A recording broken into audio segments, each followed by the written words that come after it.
성령의 능력으로 영적 돌파를 하는 모든 분들을 축복합니다. 올해 상반기 여성 누림 예배를 통해서 성령의 열매에 대해서 우리가 살펴보고 있습니다.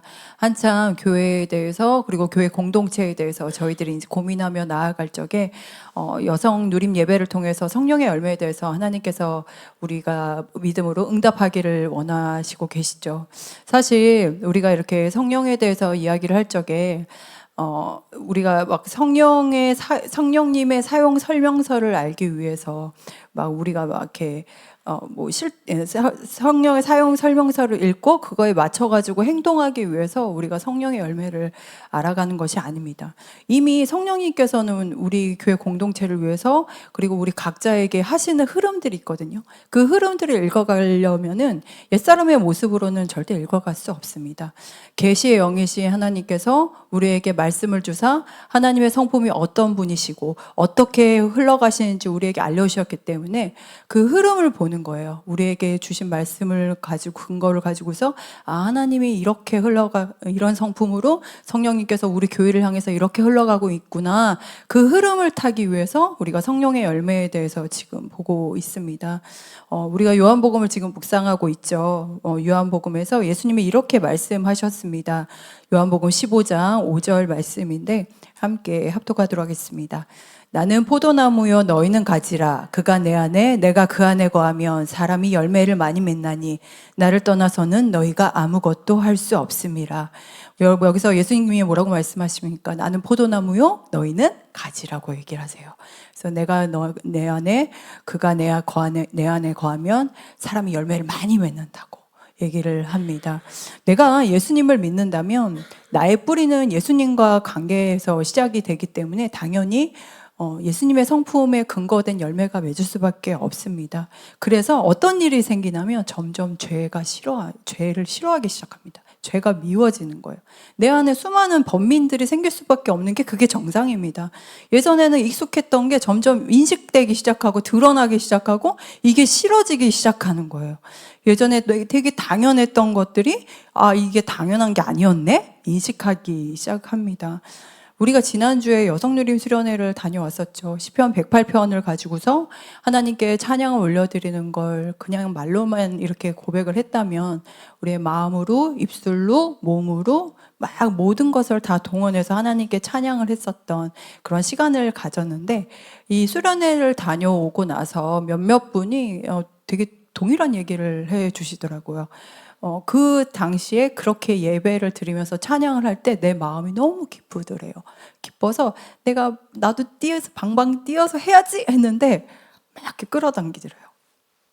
못하게. 그리고 몸이 너무 무거워서 몸이 무거우니까 막 하고 싶은데 못하고 있는 내 자신을 발견했다라고 얘기를 하는 겁니다. 바로 그게 인식입니다. 예전에는 뭐 몸이 무겁든 누가 끌어당기든 이런 거에 인식이 없었고 그게 되게 당연한 건데 내용이 되게 기뻐하네 찬양해야지 했는데 찬양을 못하게 하는 내 무거움 이런 것들을 발견하고 인식하는 거 이게 무엇을 뜻할까요?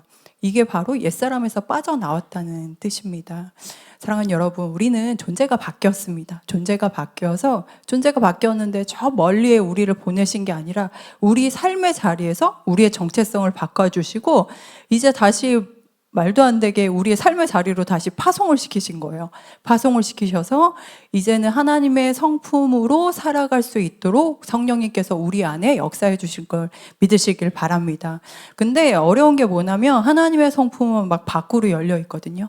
밖으로 열려 있고 관계 지향적으로 모든 것을 세상을 창조하셨기 때문에 나를 넘어서 교회에 대해서, 교회 공동체에 대해서, 주변 사람들에 대해서 이제 보기 시작하죠.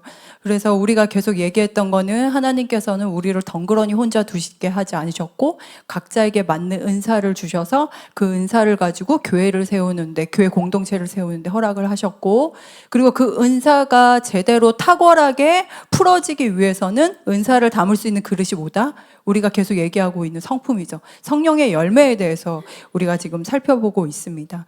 지난 시간부터 이제 계속 이야기했던 것처럼 성령의 열매는 9가지죠. 9가지라고 했을 때 한번 9가지가 뭔지 한번 천천히 한번 읽어보겠습니다. 성령의 9가지는 사랑, 희락, 화평, 오래 참음, 자비, 양성, 충성, 온유, 절제. 이 9가지인데 이 9가지는 같이 묶어져 있는 거라고 했어요. 난 요거 약한 요거 잘하니까 내가 요거를 더 탁월하게 해야지가 아니라 같이 묶어서 간다고 얘기를 했습니다. 그래서 가장 먼저 모든 것의 베이스가 되는 거는 뭐라고요? 사랑이라고 했죠. 근데 그 사랑은 내가 예전에 했던 그 사랑이 아니라 하나님 성령님께서는 이 9가지를 성령님께서 원하시는 우리 옛사람의 모습으로 할 수 없는 데까지 끌고 가시는 게 성령님의 역할이라고 했어요. 그래서 성령님이 사랑을 모든 걸 베이스에 하신 이유는 뭐냐면 예수님의 사랑은 뭐예요? 자기 자신을 비워서 단번에 내어주신 거죠. 저 사람을 살리기 위해서 나를 그냥 다 나를 내어드리는 그 아가페의 사랑을 우리에게 보여주셨고 경험하게 하셨어요. 그래서 모든 것의 베이스는 바로 아가페의 사랑입니다. 그래서 우리가 사순절을 지내면서 계속 얘기하는 건 뭐야? 나는 날마다 죽노라. 옛사람은 내 십자가에 못 박고 나는 날마다 죽노라. 나는 이제 옛자가 아니라 내가 봤을 때 내가 십자가를 지어야 되는 게 무엇인지, 내가 고난의 자리로 가야 되는 게 무엇인지를 알려주는 게 바로 이 사랑의 열매입니다. 그러다 보니까 나를 놔버리고 나를 내어드리는 것을 작정을 했기 때문에 그 다음으로 따라오는 게 무엇이냐면 자연스럽게 우리 안에서 솟아나는 기쁨이 생깁니다. 예전 같으면 다 끝났고 저기 소망도 없고 아유 답도 해결할 것도 없고 더 이상 말할 것도 없네라고 생각하는 그곳에서도 하나의 역사하심이 있다는 거 알기 때문에 이제 염려로 끝나지 않죠. 염려는 없어질 수 없습니다. 염려는 없어질 수 없는데 이제 우리 안에 단번에 내어주신 사랑이 작동되는 걸 알기 때문에 우리 안에 기쁨이 생겨. 어떤 기쁨? 이제 새로운 창조를 해주시는 창조의 영성이 회복되는 그 기쁨을 우리에게 주십니다. 그래서 하나님의 관점으로 지금의 삶의 자리를 재해석하면서 어떻게 하나님께서 지금의 상황을 새롭게 인도해 주시지? 어떻게 길을 열어주시지? 기대하는 마음, 소망하는 마음이 막 생기기 시작해요.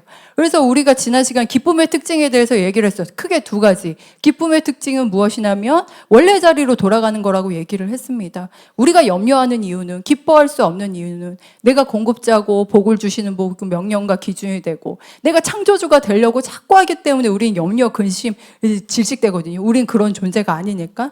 근데 하나님의 자리, 내 자리를 제대로 놓고 나서 하나님께서 하실 일들을 기대하며 나아가며 그래서 우리는 2번째로 기뻐하기로 우리는 선택하는 거라고 얘기했습니다. 기쁨은 훈련입니다.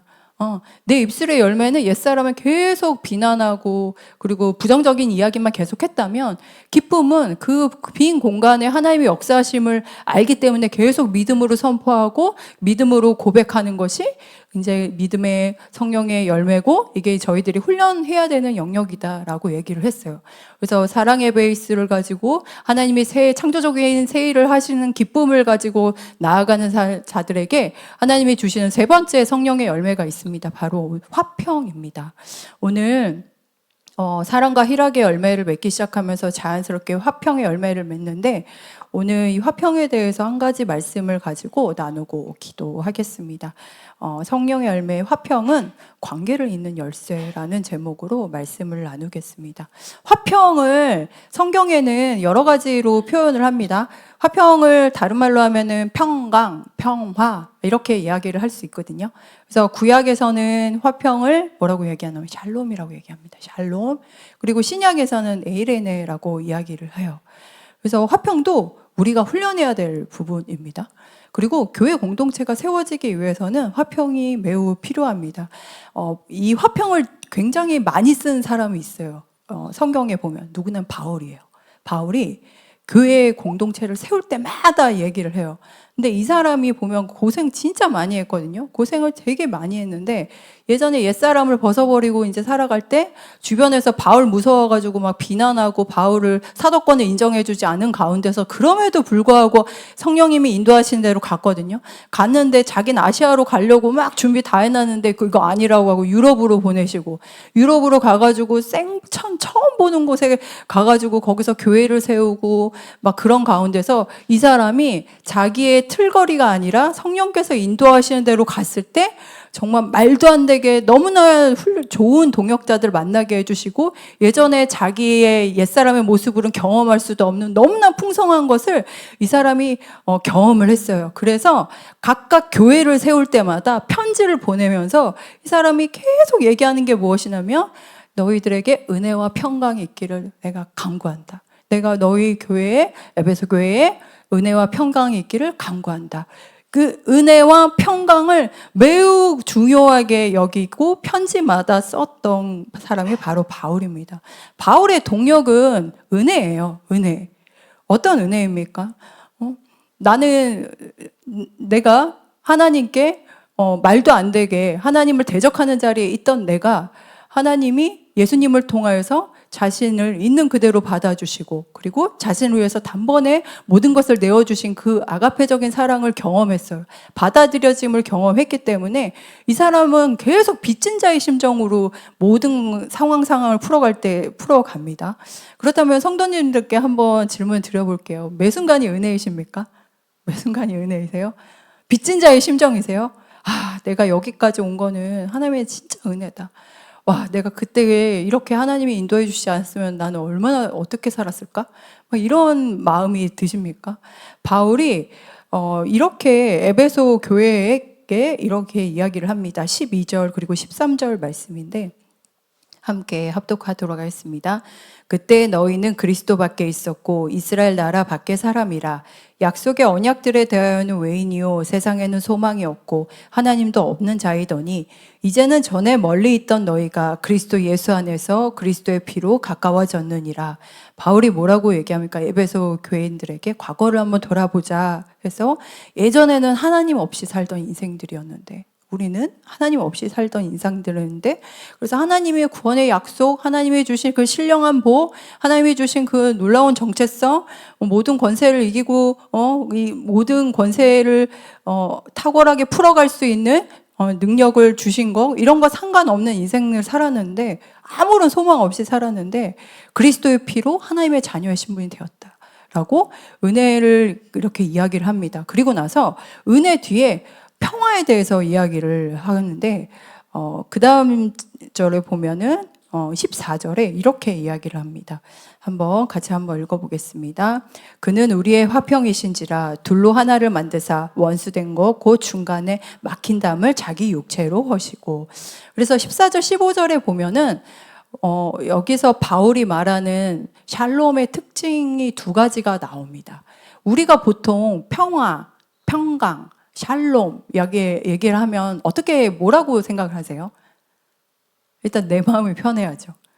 내 마음이 편하고 뭔가 좀 이렇게 안정이 돼 있고, 이러면은 우리가 평강, 평화라고 샬롬이라고 얘기를 하고, 그래서 그걸 생각해서 다른 사람에게도 그렇게 얘기를 하는데, 바울이 이야기하는 거는 먼저 첫 번째로는 14절 말씀인데 다시 한번 읽어보겠습니다.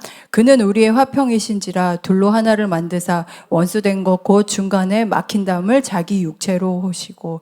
먼저 첫 번째 화평의 특징은 값이 지불된 상태를 말합니다.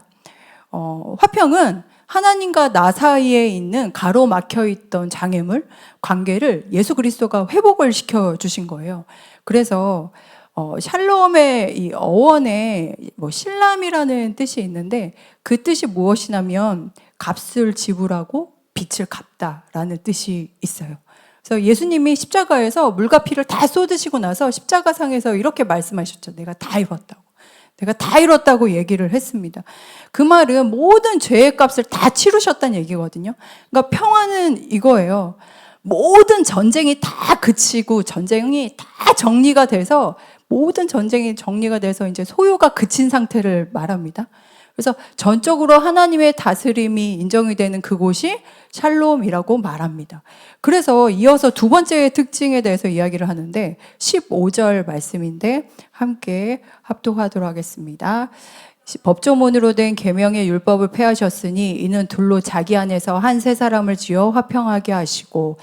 그래서 두 번째 예는 화평은 관계가 막혀 있는 곳을 향하게 합니다.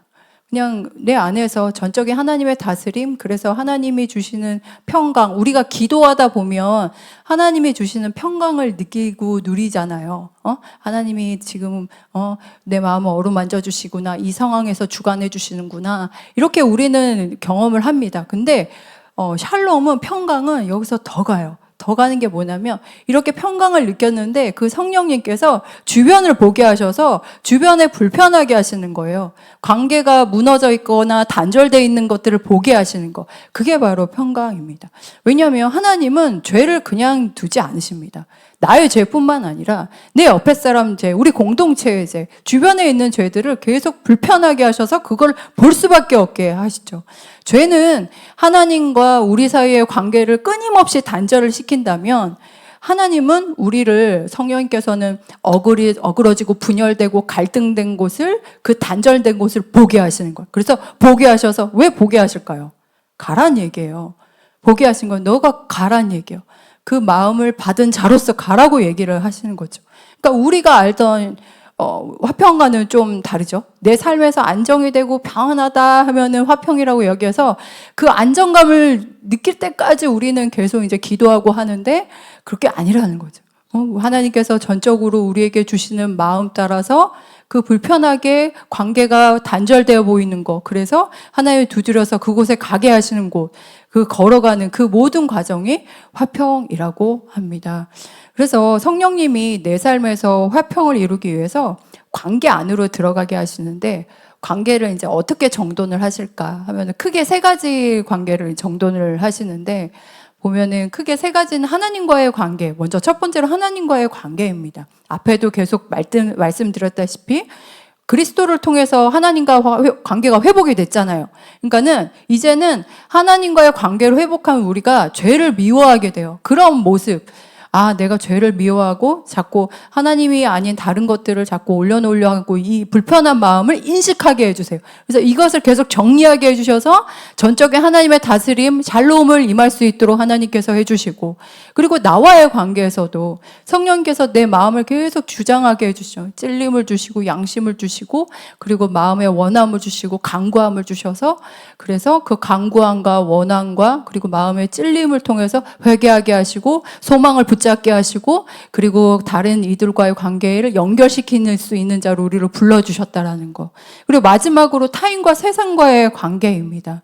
내 삶에 부르신 자리에서 내가 먼저 화평을 잇는 자로서 하나님이 그곳에 부르신다라는 것을 알 수 있습니다.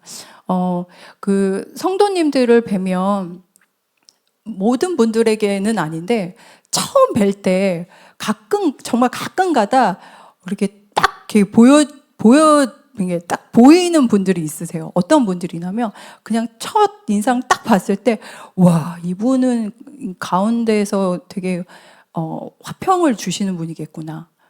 공동체 안에서 구심점으로 되게 탁월하게 풀어가실 수 있는 분이겠구나라고 이렇게 딱 이렇게 느껴지시고 보여주시는 분들이 간혹가다 있거든요. 그러면 저는 그게 되게 궁금한 거예요. 처음에 그렇게 딱 부어주신 그 마음을 저분은 어떻게 풀어가실까라는 게 이제 되게 궁금해요. 근데 신기하게도 다는 아니지만 대부분의 그런 구심점이 되거나 이렇게 화평을 풀어주실 수 있는 분들은 대부분을 보면은 매여 있는 게 뭐냐면 나의 집중을 굉장히 많이 하십니다. 나의 집중을 많이 하시고 염려가 너무 많으시고 그 안에 이제 매몰되어 계셔서 하나님이 그분에게 부어주시는, 그래서 이쪽을 보게 하시는 그거를 보지 못하고 이 안에 매몰되어 계신 부분들이 너무 많으신 거예요. 그래서 저는 그게 저는 마음에 계속 쓰이는 거죠. 쓰여서 이제 계속 기도하게 되고 선포하게 되고 하게 됩니다.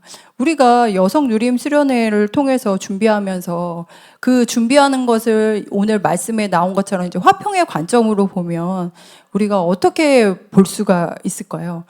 수련회 준비하신 분들이 어떤 마음으로 준비를 하셨냐면 어떻게 하면 오시는 분들이 정말 잘 누릴 수 있을까? 이 관점을 가지고서 그거 고민하시면서 정말 열심히 준비를 하셨거든요.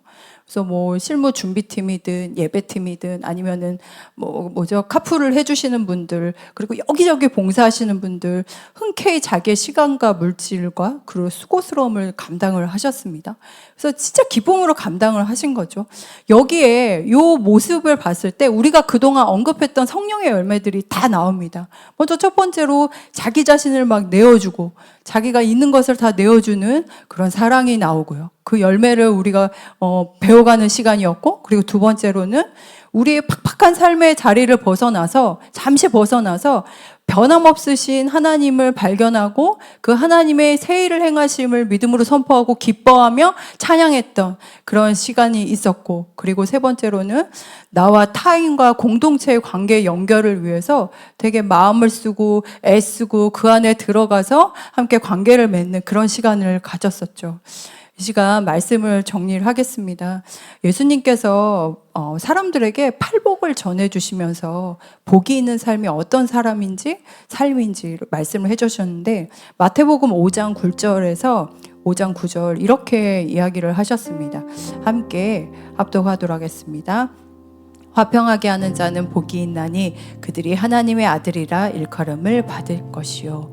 예수님은 우리의 관계 안에서, 그냥 내 안에서가 아니라 관계 안에서 작은 천국을 누릴 수 있고 관계 안에서, 화평 안에서 하나님을 볼 수 있다 말씀을 하셨습니다. 화평은 내 마음이 안정되어 있는 상태, 여기에서 끝나지 않습니다. 더 나아가서 오히려 갈등이 있는 곳에 그곳을 바라볼 수 있고 그곳에 뛰어들 수 있고 그곳에서 하나님의 역사하심과 통치하심을 고백하며 구할 수 있는 적극적인 모습까지 보입니다. 그렇다면 우리가 성령의 열매를 맺으며 살아가기 위해서, 화평을 열매를 맺으며 살아가기 위해서 해야 될 믿음의 응답은 무엇일까요? 두 가지 놓고 우리가 기도를 할 텐데요. 첫 번째로는 하나님과 화평을 먼저 이루는 겁니다. 나는 하나님과의 관계가 어떤가? 여전히 나에게 단번에 모든 것을 내어주시고 나에게 대신 빚을 갚아주신 은혜 위에 내가 살아가고 있는지 다시 한번 돌아보기를 원합니다. 내가 하나님과의 관계에서 단절되게 만드는 죄가 있다면 죄를 미워하는 마음을 하나님 이 시간 허락하여 주시옵소서. 이 시간 함께 고백하기를 원하고요. 그리고 두 번째로는 내가 뛰어들어야 할 관계 영역을 하나님 보여주십시오. 이 시간에 우리 함께 기도하기를 원합니다.